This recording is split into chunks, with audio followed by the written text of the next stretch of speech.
Your problems and challenges are not your life. Your life is your life, and your problems and challenges are just here to help you grow, even if they are hard and crunchy and uncomfortable. Welcome back to my channel. If you're new here, I'm Vanessa. Thank you so much for tuning in. So let's dive right in. I had a really good conversation with my good friend this morning that I am visiting right now. And we talked about that, challenges are coming in life, no matter where you're at, if you're in a good place or if you're in a difficult place. And I realized, challenges are not your life.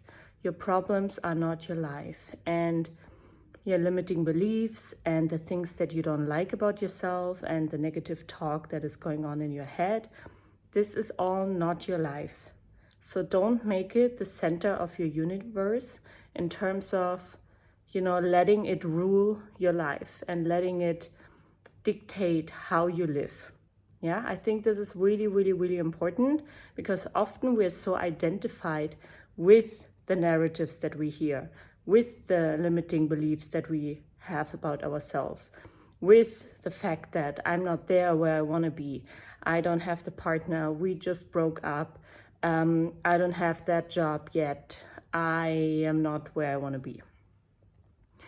And life is here to teach us. Life is here to challenge us so that we can decide again and again with every decision that we make to grow deeper into ourselves and walk towards ourselves and who we really are in terms of our dreams, our desires, our most authentic expression and way of living, or away from that.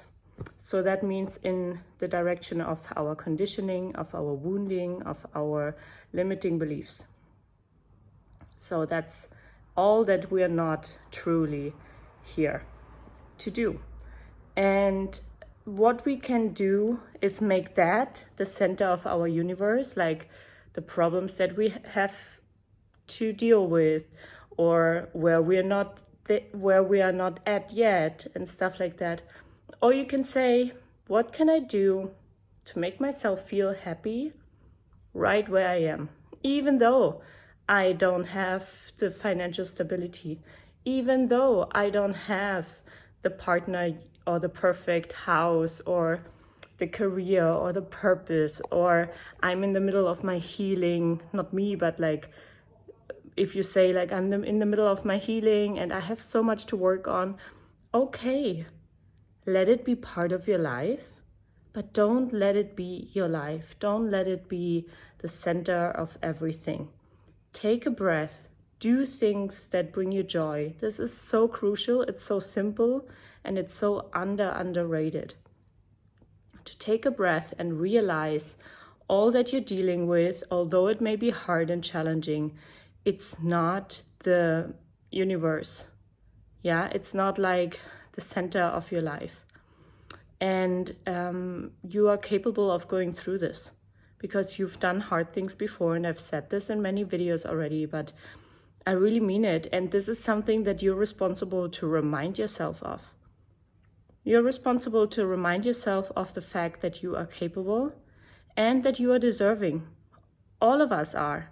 We are all deserving of what we want, like our authentic needs and desires and wants and dreams. We are all worthy of achieving that. And I think what's really important is to believe in ourselves and to just decide, even if I'm not there yet, I will get there. And this needs to be your baseline.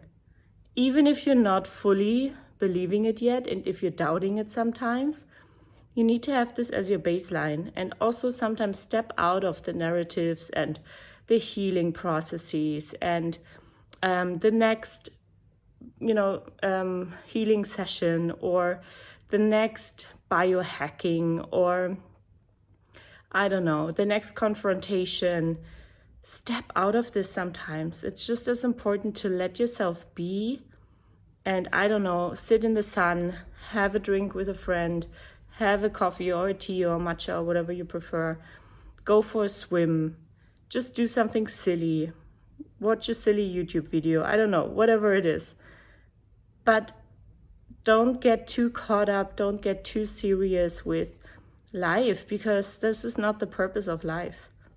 And even, like I just said, even if we're going through challenges and hard stuff, let people be here for you. Even if you believe they don't want you, or you're not enough, or you're too much, just, if maybe there's the possibility to share with them how you feel and let them know, oh, I feel like if I share this with you, that's like too overwhelming for you, or that's too much. And I've done this in the past, and my friends were like, we will tell you if it's too much, okay? And, we gotta also trust the people that we surround ourselves with to let us know what they need and what their boundaries are. And so I really feel lately that I've just stopped taking life too seriously. Sure, we got responsibilities and we gotta take things seriously, but also let loose sometimes, in terms of don't overthink all the time where you're heading or where you're not heading.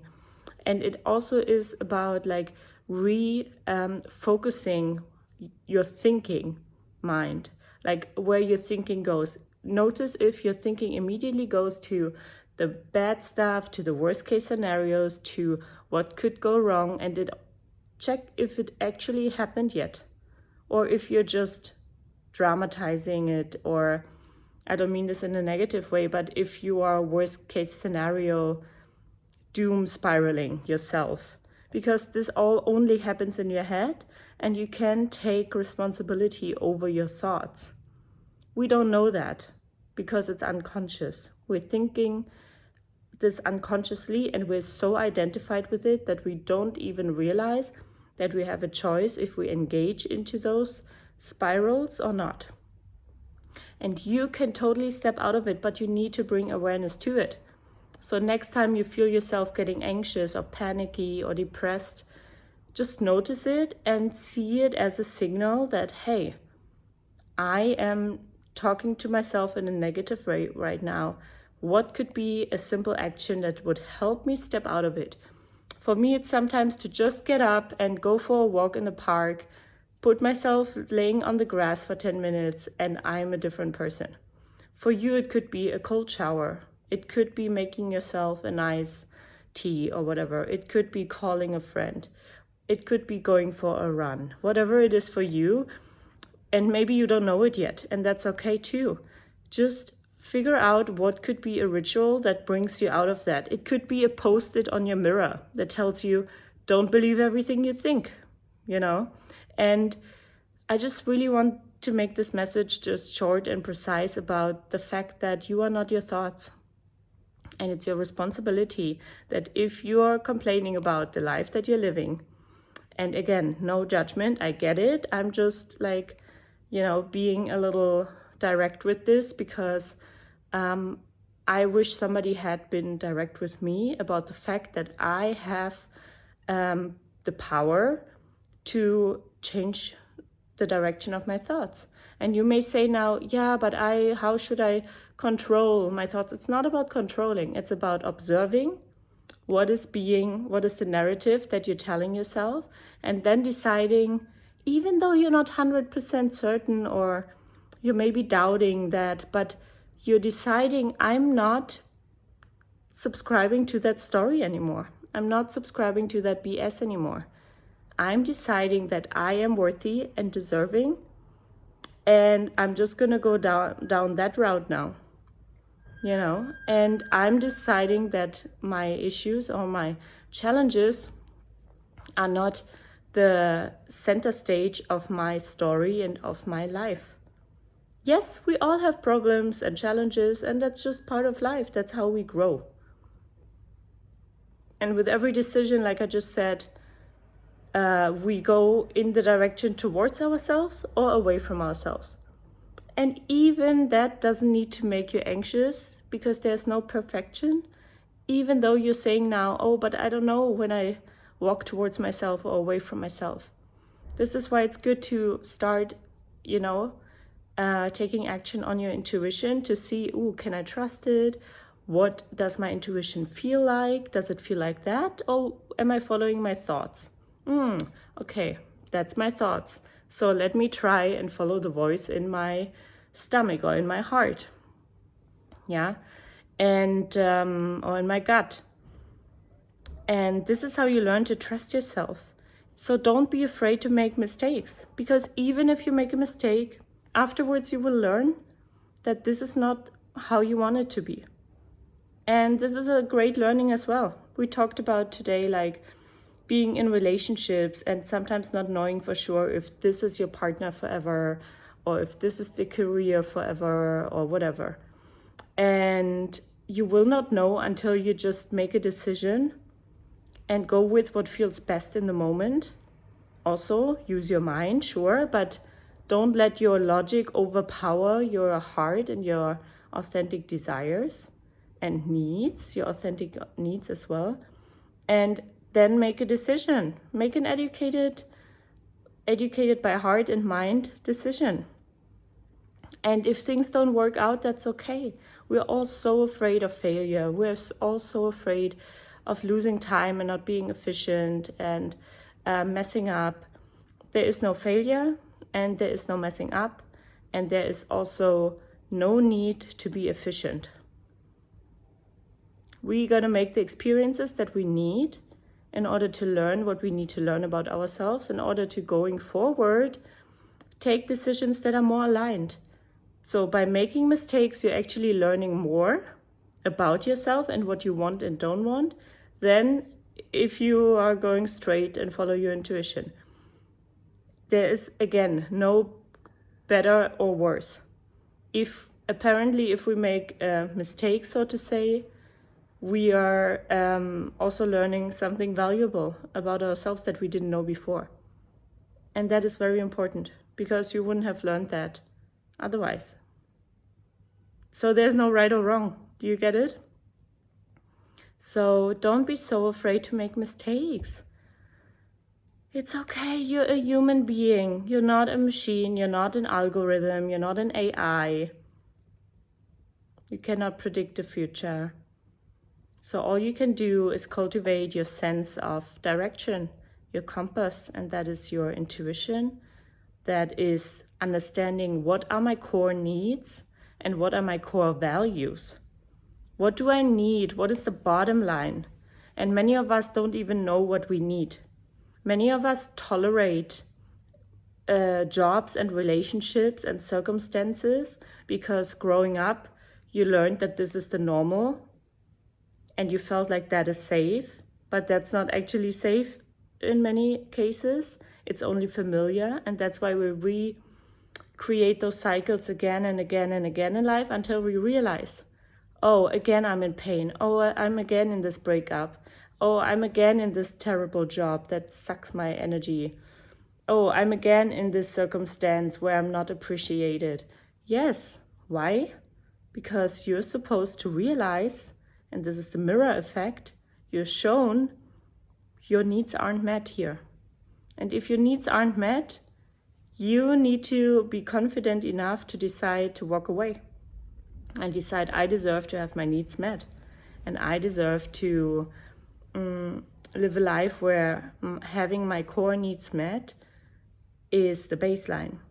But many of us settle for relationships that give us some level of love, but not the level of love that we need, that give us some level of attention, but not the level of connection or curiosity or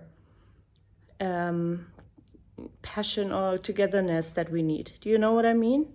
It's really about what have you learned in childhood to tolerate, but this doesn't align with your core needs often. So that's why it's so good to sit yourself down, journal out, what are my core needs? So that could be safety, freedom, passion, magic, it could be vitality, it could be whatever. What are your, let's say, 4 core needs? And then what are your 4 core values? Is it courage? Is it impact? Is it Honesty? Is it connection? What is it? And based on these, you already have a baseline to know yourself. And don't orientate yourself on other people's values and core needs, because then you will live the life of somebody else. But you want to get to know yourself. And when you know what your core needs are, when you know what your core values are, and you learn to respect yourself for it, then you're going to start attracting circumstances, people, situations, career opportunities, whatever it is, that are actually in line with that. Also, you may attract situations that are not in line with that, and then it's for you to recognize that you don't need to settle or tolerate something that is not aligned with who you are. Sure, you may now say, like, we need to compromise sometimes, yes. But if your core needs and core values aren't met, that's not the level to compromise on and to settle on, because this will only lead again to stress and pain. And you deserve better. And maybe your system hasn't understood yet that you deserve better. It's not about the ego. It's not about, oh, I deserve better, or I am better. No. But maybe growing up, you haven't learned what you are deserving of.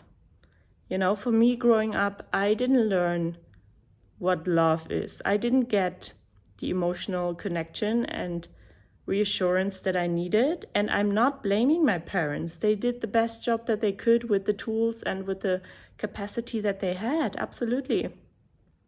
And that's why now in my life, I focus on having my needs met. But when I was unconscious or more unconscious and didn't even know what are my values and what are my core needs, I would just attract the same situations and people and circumstances that mirrored the level that I tolerated growing up. So that mirrored, like, that often my romantic relationships were not as deep and fulfilling and honest and passionate as my need would be, but they were at the level of what I was familiarized with growing up. So not emotional available, not that open-minded, and not that deep, and not that curious, and all these things. But I was attracting my family members, basically, or the people that I grew up with.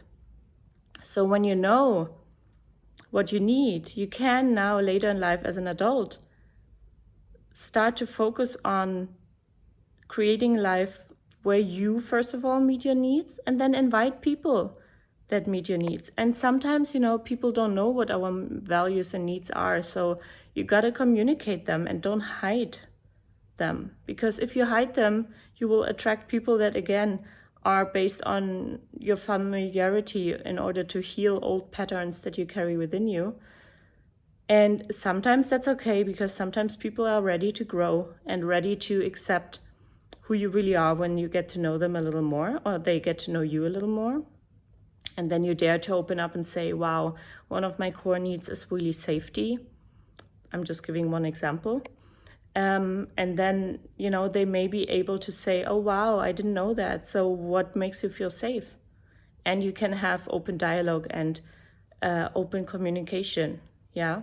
And again, sometimes people don't know what our needs are. So when you have a career, like in job interview, or when you get to know new friends, you know, and somebody is late, and maybe for you it's important to be on time, maybe just tell them, hey, actually, you know, would you mind being on time? This is something that's really important to me.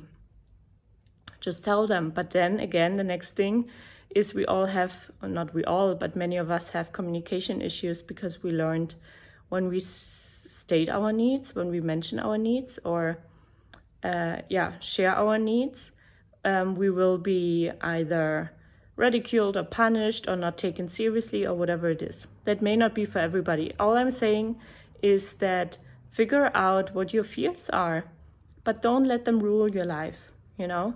Sometimes it really helps to communicate openly and say, oh, I kind of feel like maybe that was too much for you.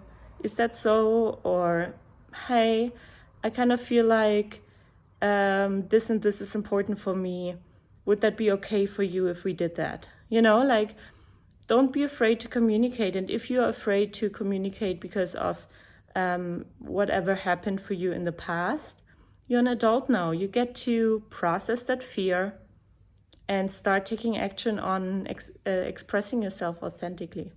And if the people cannot take what you need, maybe they are not your people, but maybe they will also start learning and be open to meet your needs and you theirs. You know, it's a two-way street as well.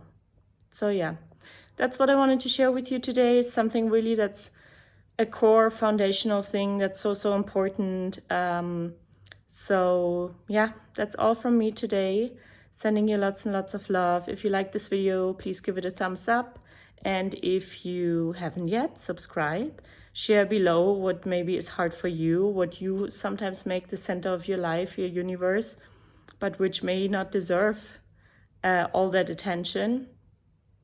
And I see you in another video. Thank you for joining.